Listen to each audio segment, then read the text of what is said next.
I've been living in my car with my 2 cats for several months, and I'm trying to figure out how to get out of that situation. I live in my car because the cost of living in America is just too high.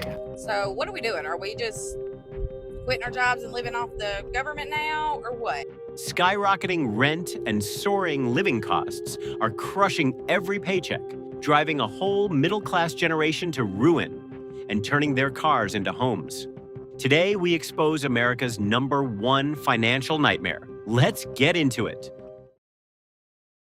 A stranger just came over to me to check that I was okay in the car park, and now I can't stop crying. Because it's like, you just forget that you're actually human, you know?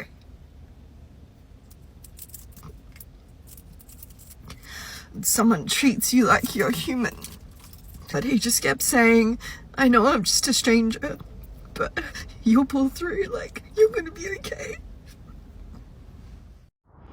Hey everybody, my name is Tyler, and because of the out-of-control inflation that we're having in our country right now and rent prices being over $1,500 a month, I have been outpriced at the rental market, and I live here in my car full-time, and I wanted to give you a brief tour. So starting with the bed here, it is a 3-inch memory foam mattress topper. Super comfortable. I have about 4 layers of blankets, which keeps me warm, especially right now we've got 20-degree weather at night, so it's pretty cold. Moving over here, I have my cooler. I've had a few people tell me I'm not supposed to have this cooler because I live in my car, but it actually was a birthday gift last year for my 30th birthday, and I just can't part with it. I absolutely love it. Keeps all my food cold and fresh for days. I absolutely just adore this cooler, so I'm not gonna get rid of it. And in the back there, you can see I have 2 really comfortable pillows. There's something really strange about calling this cozy setup. It does look comfortable for what it is, but he's still sleeping in a car because rent crossed $1,500. We've gotten to a point where people are learning how to make homelessness feel homey instead of being able to afford an actual home. So let me get this straight. We can't afford rent because rent prices are increasing so much to push us out to buy homes. But the interest rate is so high, you can't buy a home. And also you're not going to get funded for a home because of your debt to income ratio. So then what? And then homelessness or houselessness is becoming criminalized. So then what? I don't understand. And this is exactly why more and more middle-class Americans are ending up living in their cars. When rent is out of reach, buying a home is out of reach, and even qualifying for a mortgage feels impossible, people start looking for the only shelter they can still afford. You have no idea how many people have to sleep in their cars and still show up to work with you the next day. Please just be kind to people, because in this economy we're currently in, it's something like we haven't seen since the Great Depression era. And it's a weird economy because we have the technology, so it feels like we're not doing as bad. But when you actually look at the numbers, especially for people with kids mainly, see, I don't have any kids, so I'm able to actually do pretty good for myself. But be kind to people, especially the people with kids, because the inflation is so high, everything's unaffordable. It's whole families sleeping in minivans right now. That's almost the new normal, believe it or not. So just remember that you never know what somebody next to you going through, and you never know what you're going to be going through. So always have gratitude for what you have now, whether that's a car roof, whether that's a van roof, whether that's a house roof, or just a tent roof, or, you know, even not even having any roof and just having your health. Just please keep it on the forefront of your mind that having gratitude and being kind goes a long way. The craziest part is that if he hadn't said anything, you'd probably never know. That's how hidden this struggle has become for so many working people. I've been living in my car with my 2 cats for several months, and I'm trying to figure out how to get out of that situation, but I don't really know what I can do. If the average price of an apartment is around $1,600 and you need to make 3 times the rent in order to be approved for an apartment, you have to make $4,800 a month, or at least $30 an hour. That's not happening right now. So I don't really know how I can get an apartment unless I can find a really well-paying job. I've been working a seasonal job that definitely doesn't pay $30 an hour with the hopes that I could save up enough money and then move to a city I'd like to live in and find a landlord that might take pity on my soul and sign me to a lease even if I don't make the exact amount of income. But I just don't even know if that will actually be possible. I have a friend that can get me a serving job in California, but that's not guaranteed income, and everything I've tried to research says that servers have to have several months worth of income or bank deposits stacked up before they can consider being approved for an apartment. So I don't really know what to do because California is also a lot harder to overnight park. So I don't even know if I can go down there and live in my car and work to build up income in order to be approved for an apartment. I don't really have a co-signer. I don't really know what I can do. So if anybody has advice, please let me know because I'd like to give my little kitty cats homes. Wait, living out of a car just to keep working a regular job? Man, that's heartbreaking. We're watching the entire middle class quietly slide straight into survival mode. Your girl is freezing. So normally I just put on a hoodie and I have my t-shirt blanket that I use to sleep in, and I've been okay. If I wake up cold, I normally just turn the heat on in the car for like 5 minutes, turn it off, go back to sleep. But it is 50 degrees outside. And my hair is still wet because I washed it after I went to the gym.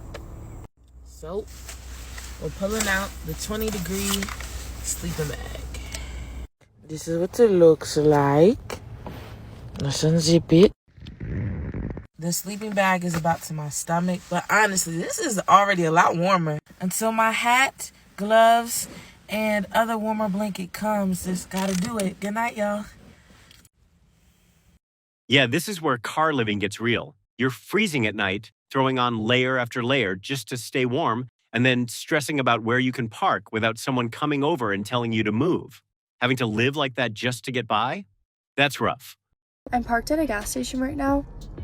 I just went in and washed my face and changed into my pajamas. Now we're gonna brush my teeth. I would normally brush my teeth in there, but I didn't want to use the gas station water. Actually, where is my toothbrush? Okay, I found it. I really need to throw away all the trash in my car because since I'm in my car all the time, I end up with like empty water bottles in here. So I usually just use a gas station trash can. And take that, Alani. I spilled all my shells on the ground. That's a tomorrow problem. I definitely need to make my bed, but I don't know if I should make it here because I'm at a gas station and I don't want these people to know that I'm sleeping in my car so that they don't like follow me and steal me. I may just sleep with all the clothes back there.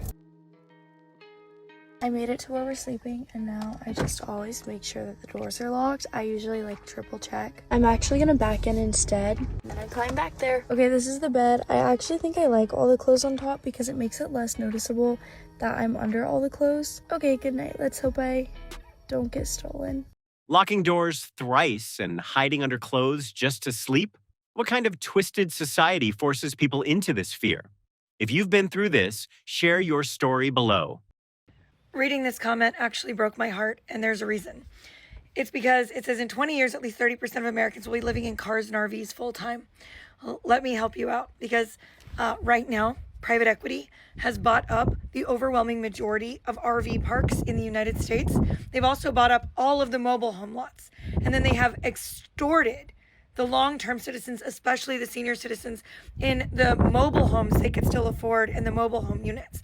It's been heartbreaking to recognize that even what used to be, so first of all, I grew up in a trailer park, okay? I grew up in a trailer park and I was poor. And poor people could afford to live there back then. That's the only place poor people could afford to live, okay? And knowing now that private equity has got their hooks into RV parks and mobile home parks have made it that even an unrealizable dream for the American middle class, to take mobile homes out of reach of the working class of America. That's what's happening in real time right now. It is horrifying. And there's not a good way to do this. There's no good way to fix this except to get in there and let them all bankrupt themselves, not bail them out, and rebuild. We have to demand more. We have to. But this, cars, maybe, but I promise you they'll find a way to monetize the lots we can park those onto. There's simply going to be nothing left. It is alarming how private equity buying up RV parks converts the working class's last safety net into a forced, never-ending struggle. I climb in and get comfy and lay down. At first I was nervous when I built it that I wasn't going to have room, but it's actually very comfortable. I can twist and turn without being interrupted by this bar up top. At night when I close the door, I put my pillows on the side and it almost insulates the vehicle more, and it also creates more of like a comfy environment. When it snowed, I laid like this and I had my blanket over me and it was very calm and serene. When it was cold in here, I had the reflectix up and that would help a lot with the coldness coming through the doors. In the summertime, it's been getting a little hot and I use this USB fan, which is very helpful. I just plug it into any USB power source or even my car and let it run to get some airflow because I don't have a max air fan in a small car. And then I also can peek the windows open and use this mesh that I have and put it over the windows. During the night, I put my cat's water bowl and dish up here. And I move my toilet right in the middle. Living with IBS is no joke, and when you have to go, you need to have that emergency source so that you don't have any accidents. You're probably wondering how this works. How do I sit on my toilet inside such a small vehicle? Well, I make do with what I can, and I'll show you how.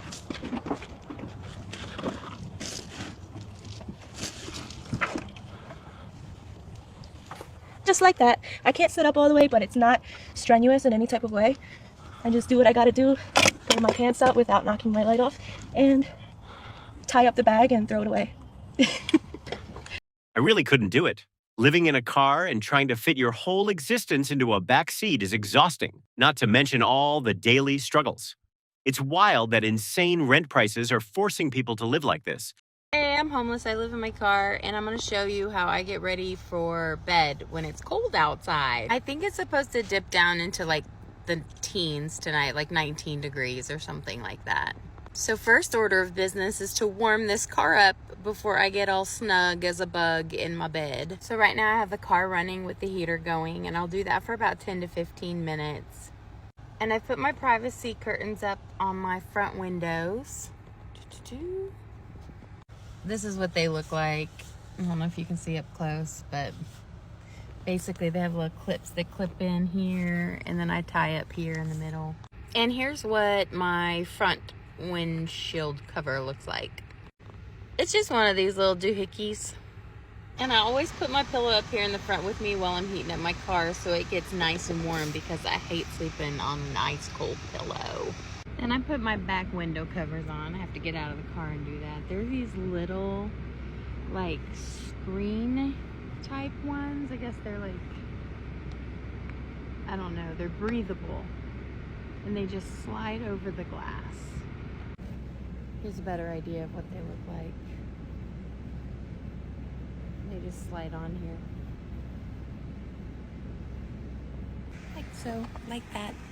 Honestly, everything looks so practiced, but that's exactly what breaks my heart. Nobody has a routine down like that unless they're forced to repeat it night after night. I live in my car because the cost of living in America is just too high. So I get questions like this, like, what am I going to do if my car busts? Which I feel like is a weird way of phrasing that. But if my car does break down, I'll just get it fixed. And if it's a repair that costs more than $1,000, then I am just going to get rid of the car and then move to Europe and start a new life there. It's pretty simple. I have nothing tying me down to America. Wait, so the backup plan for a $1,000 car repair is moving to Europe? I mean, that's one way to avoid a mechanic's bill. But it also shows how fragile this whole setup is when your car is basically your house. I lived in my car for 2.5 months around this time last year. And the only things I could eat was McDonald's. Well, afford to eat was McDonald's and Waffle House every single day. It would either be an All-Star, or I would get 2 cheeseburgers and a small fry from McDonald's. And I might add a cookie to that too, you know, if I work hard enough that day. And some nights I would wake up in the middle of the night because my feet would be frozen cold. Now I have my own apartment. I used to make $2,200 a month. Now I'm making over $5,000 a month. And here's another problem with living in your car. You don't have a kitchen. So even if you're trying to save money, you're stuck buying food on the go. Waffle House and McDonald's used to be the cheap options, but when a basic sausage, egg, and cheese is already around $7.50, that cheap meal adds up pretty fast. I just want to rant for a second. So I got a $3 raise. So now I make more than 3 times the federal minimum wage, right? I make $25 an hour. Minimum wage is $7.25 an hour. Now, with that said, since I make $25 an hour and I work 40 plus hours a week, that means that 30% of my gross income is about $1,200 a month. That should be how much I can afford in rent. So I tried to put together like a little like budget for myself to see how I can make it to where, because that's my gross income, 30% of my gross income. That's before taxes. My income after taxes is literally $2,800 a month. Okay, so apparently I can afford $1,200 a month rent, not including utilities, off $2,800 a month. Okay, cool. So I put all my bills together. I did $1,200 a month for rent, even though, guess what? You're not going to find a single place for $1,200 a month in my area. You won't even find a studio for that much. Like, people are renting out like rooms in their homes where you share a bathroom with them for over $1,000 a month. I actually feel for her here. She did exactly what people always tell you to do. Look at your income, calculate your rent, build a budget. Then she went looking for a place and found out the numbers don't match real life anymore. I live in my 2006 Honda Accord, and this is what it's like to wake up in a 24-hour Planet Fitness parking lot. I start by getting dressed, and then the longest part of my morning routine is always taking down all of my window coverings, but they are essential for sleeping in my car, so I do it anyways. Then I climb over into the driver's seat and take down my window coverings there. I actually already went into this Planet Fitness last night to take a shower, for all of you who say that I don't shower. So this morning I can go ahead and leave straight away and drive to Panera Bread. But first, the bathroom. Obviously, I used the restroom and washed my hands. I brushed my teeth in my car. I don't know, like, that's weird to show on camera. I don't know why y'all are asking to see that. Anyways, now it's time to drink my hot bean juice to wake up and get some computer work done. So I use this as an opportunity to charge some of my electronics. And she's still paying for all those fees outside the car, you know? Like, does that even make sense when you're literally living in a vehicle? Right now, I am in a casino parking lot sleeping tonight, and I want to be kind of stealthy. So I put up all my window covers and I try to make it look like there's no one living in the van. So I'm going to show you how I do that. First thing I like to do is make sure I put all of the window covers up on all of the windows in the van. Already up in the back here and on the side, and then I'm going to put them up in the front as well. This one is honestly such a pain in the butt. It's so big. Down like that. One like kind of stays up, but we use a ruler just to like prop it up more. Yeah, it's fine. This seat swivels around, so I like to turn it just to have somewhere extra to sit. I have one more window cover that I just clip up here. And then I make sure that I have all of my like chores done before I camp at a spot like this. So I emptied out the gray water a couple days ago. I took out the trash today. I went grocery shopping. So I really have no reason to even leave the van for the rest of the night. With all the window covers up, for the most part, it's pretty blocked out. When it gets super dark out, you can kind of see through this side curtain here. So I like to turn the lights off. I have these string lights that are just, you know, not as bright. So I like to use those at night. And yeah, that's how I shut down the van at night. I'm gonna cook some dinner and then watch a movie. Good night. All that work just to make sure nobody notices you're sleeping in a parking lot. Cover every window, lock everything down, deal with the trash and wastewater, then finally turn on those little lights and pretend it's home. If you want more real stories behind this housing crisis, hit subscribe and stick around. My name is Alexis and I live in this minivan. Today I'm finally going to give you a tour of the inside. This is Midnight Rain. She's a 2008 Toyota Sienna. And this is my home. I've had her for just a couple of months now. So just to give you an idea of how I put all of this together, this is a camping cot with an 8-inch memory foam mattress on top of it. This is a toy box I got on Amazon and it houses all of my clothes. And Toby usually sleeps up here. I have his water bowl here so he can reach it. This curtain was also an Amazon find. It was $30 and it fits so perfectly in here. In this corner over here, I have this, which is where I normally sit my tablet so that I can watch TV. And then I have some journals and books in this corner. I have 4 of these purple tubs stacked up for storage. I got each of these for $5 at Walmart. They are full of random things, like this one has sweaters in it, and I think this one has some bathroom stuff in it. I have a cooler here, but the only thing in it right now is bananas, and then the trusty V8 energy that I am addicted to. This is Toby, the love of my life. On the back of the driver's seat, I have an organizer with a lot of stuff that I use all the time, like scissors. There's some bug spray here. This is the dog's bowl and the dog's leash. I have some like poop bags down here. Under the seat here, I have a first aid kit. Please don't mind the rug. I don't know what I was thinking when I got black carpet, and the vacuum I have is just not strong enough to pick up all this little shit on the floor. And then under the bed, this is dog food and dog sweaters. This one over here is like bathroom stuff that I use all the time, like Q-tips, there's baby wipes in here. Okay, so she's got a bed, storage, a cooler, a fan, entertainment, and even space for her dog. Honestly, she's done a really good job with it, but think about why people are putting this much effort into turning a minivan into a home. Rent doesn't just take your money anymore. It takes away your options too.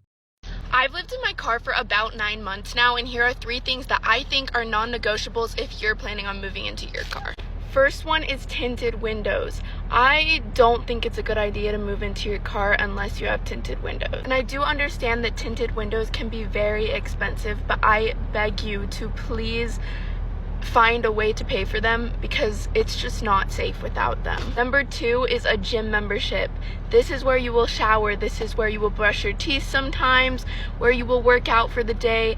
This will make all the difference in your happiness. Please get a gym membership. Preferably a gym that's open 24 hours, 7 days a week. When I'm traveling, I go for a Planet Fitness membership. Not all of them are open 24/7, but some of them are, and a Planet Fitness membership is only $25 a month.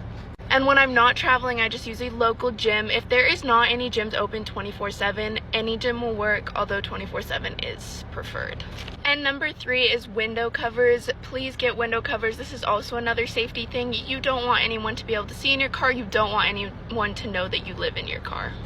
So yeah, she's figured out how to make car living work long term.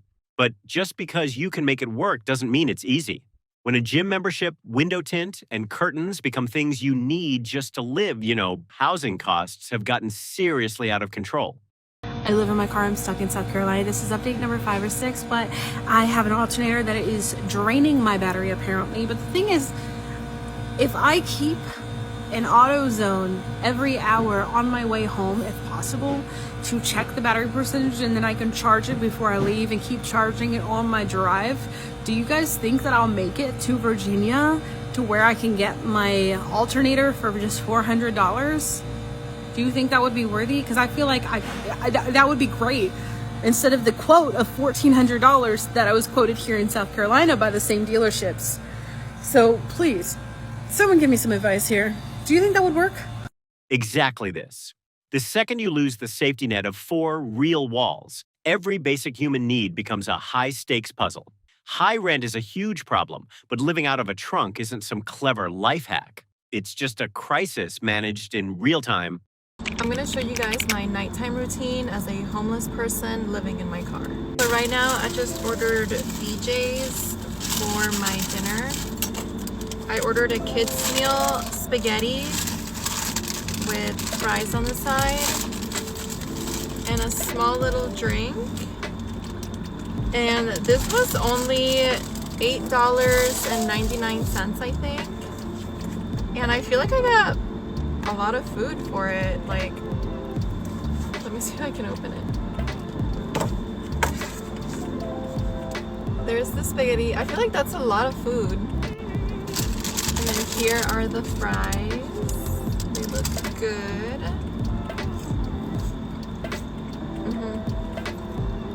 They're good. Okay, so let's try the spaghetti.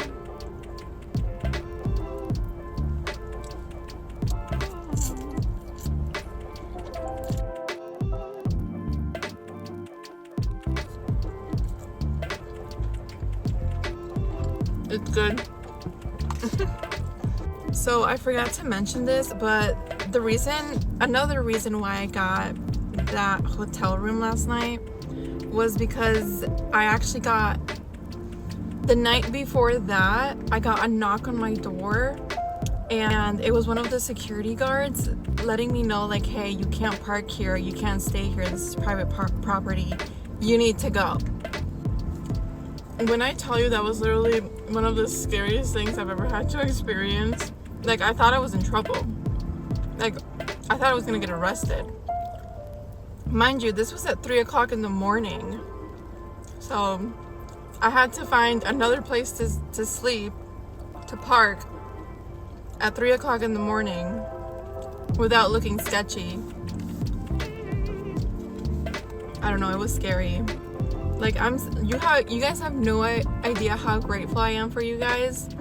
And like the people that sent me money through Venmo, like, if you hadn't sent me money through Venmo, I wouldn't have been able to afford that hotel room last night. So thank you so much for that. I get why she's trying to make this work, but the anxiety at the end is a huge warning sign. If you're constantly worried about getting spotted, kicked out, or having nowhere to go next, that's not just a cheap housing option. That's a lifestyle built around avoiding problems. I did something a little bit insane. At least my family thinks it's insane. I packed up all of my stuff into a storage unit about a week and a half ago. It was 10 days ago. And I've been living in my car. I know. I'm going to explain. Brief timeline of how I got here. So I was in San Diego. I was living there for a few years, and the cost of living was just insane. I wanted to be back in Washington. I wanted to be back closer to family. I've got some friends in the area too, and I just missed the Pacific Northwest. So I moved up here, was on the boat for like 7-8 months. And then it came time to move into an apartment, and I felt like I couldn't do it. I felt like I could not do it. The idea of signing another year lease to spend $1,600, $1,700, sometimes $1,800 a month for a 1-bedroom apartment, it was, no, I refused. I was like, I cannot do this. Like, it felt so in opposition to who I was. Like, I did not want to give this bullshit management company that has a monopoly over this entire area. So you have to lease through them. And they have horrible reviews of the way that they've treated their tenants and screwed their tenants out of their deposits for no reason. There's a ton of Reddit posts about this company. And I was like, dude, no, like, I'm not doing this. And so I ended up having to do a lease takeover for 3 months because I just had to get off the boat because work had to be done on it and my parents had to take off and move on to it. And so I did the lease takeover and I spent 3 months in this apartment, and I was miserable the entire time because I was like, dude, I am spending, I think it was like around $1,500 a month with like Wi-Fi and, oh no, it was probably about $1,550 with Wi-Fi and electricity and everything, trash, all that. So I was spending almost $1,600 a month, and the idea of doing that for another year was just too painful. And I said, I'm not doing this. Like, I refuse. I refuse. Nearly $1,600 a month for an apartment pushed her into a Subaru. That's the part that gets me. She's not saying she can't work. She's saying the cost of keeping a normal home no longer makes sense for her. I have a lot of debt, and I am currently living out of my leased car. I just threw a leased car and just live. Okay. Yeah, wow. Yeah. So you're currently homeless. Yeah, currently homeless. Okay. Yeah. I'm sorry.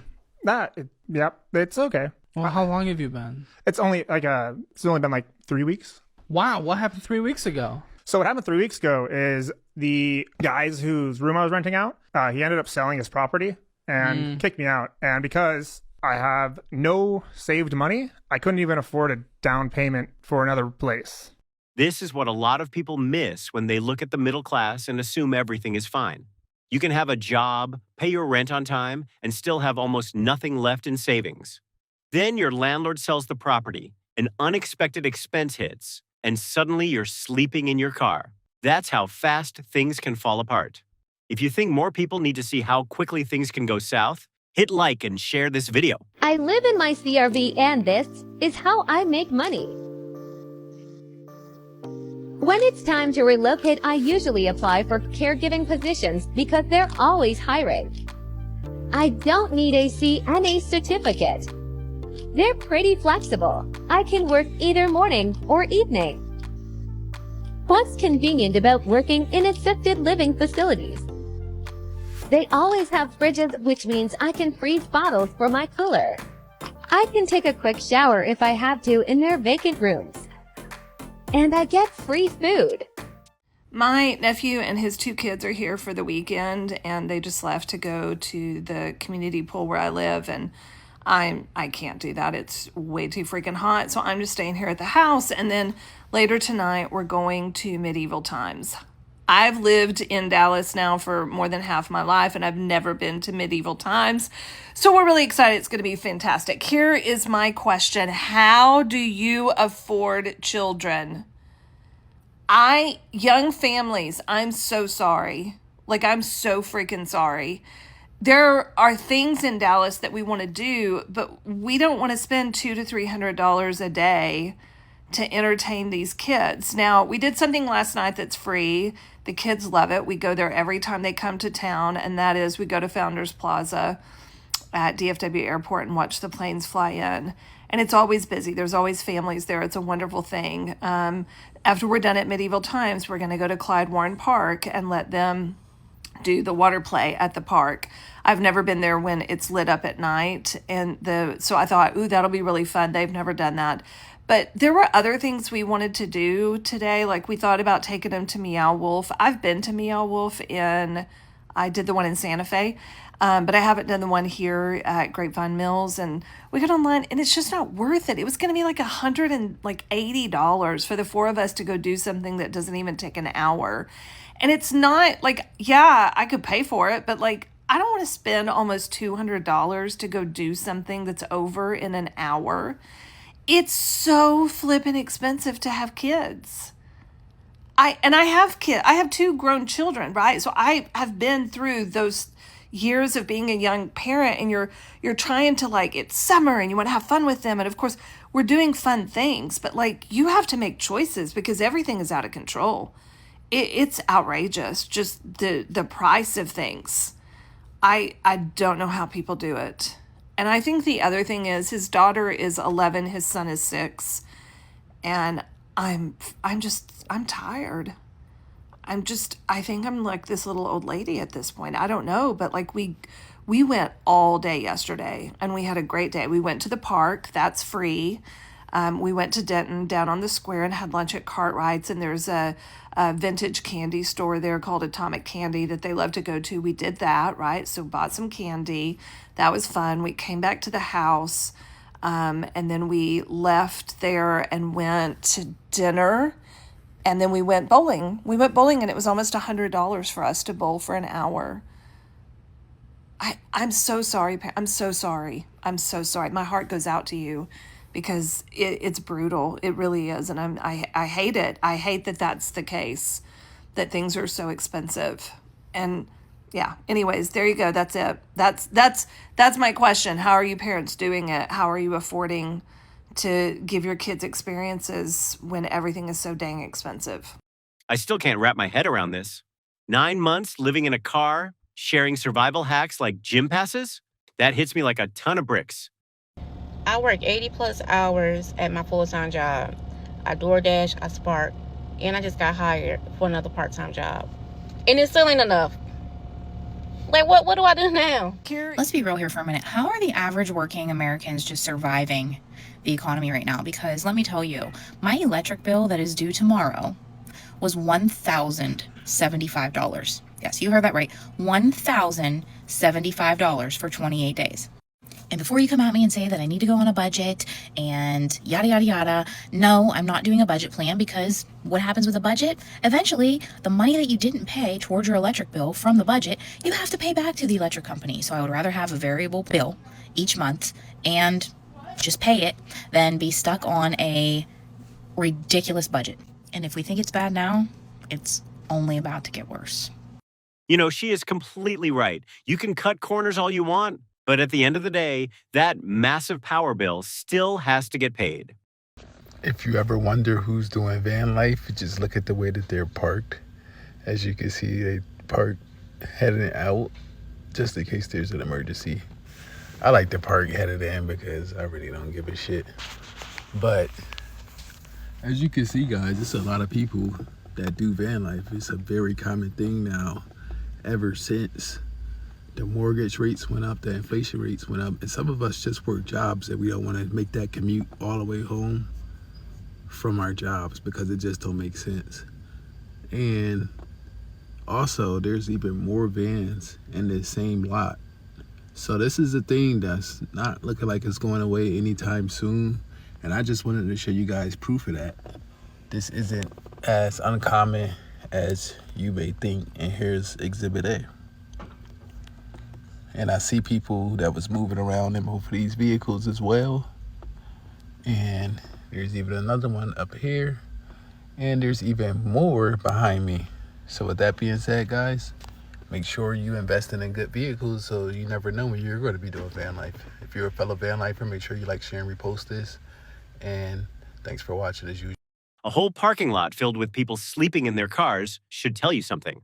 This isn't just about van life anymore. It's about what happens when housing gets too expensive and your paycheck can't keep up. 56 in the mud, and today's schedule was stacked. We got a lot to do. Of course, I start my day off with something green. After breakfast, I had to drive to the gym. I gotta put it in. Today's session was fortunately easy, and I completed my workout at a record pace. Whew, I'm getting fast. But the day is just getting started. I don't have a video ready to upload, and remember, we upload daily. I proceeded to record a voiceover, uploaded the files, and edited pre-recorded footage because real hustlers are always ahead of the game. Gotta stay ahead. But later that night at work, I felt finished myself. I don't know, bruh. This is getting to be a lot. I'm about to actually go home early. I did enough today. On my way to clock out, I get a text message from my future self. Big man, remember, it's not about getting enough done. It's about getting it done. Always finish through. He's right. I can't just go home early. Who cares if I've been working since I woke up? I need to finish what I started. And that's dominating today. I proceeded to get hype in the men's room. Then I went back and finished my shift. Don't let inflation and soaring prices squeeze your future until there's no way out. Always build a financial safety net before it's too late.